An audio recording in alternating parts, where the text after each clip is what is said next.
La maledizione del crack BPV, vite a brandelli, dopo aver perso poco, molto o persino tutto, i risparmiatori oggi combattono una guerra politica e giudiziaria tra proteste di piazza e il tentativo disperato di riuscire a recuperare qualcosa.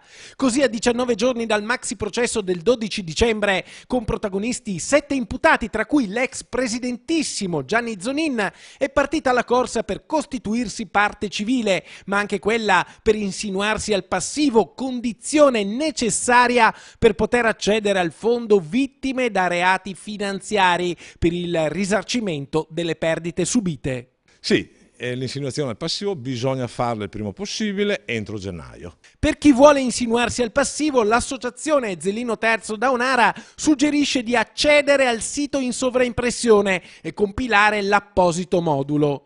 E intanto Patrizio Miatello si prepara a partire per Ginevra. La sua è un'iniziativa senza precedenti: portare all'ONU il crack delle popolari venete. Andiamo all'ONU, a Ginevra, in quanto vogliamo portare questa vicenda del crack delle banche popolari venete, che sarà un esempio per l'Europa e per il mondo, perché noi siamo fiduciosi che la politica che si è ravveduta in questi ultimi periodi troverà una soluzione per il risparmio tradito e sarà un esempio per tutto il mondo.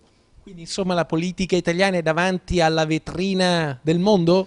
Certo, e quindi noi siamo solo fiduciosi che ci faranno fare bella figura.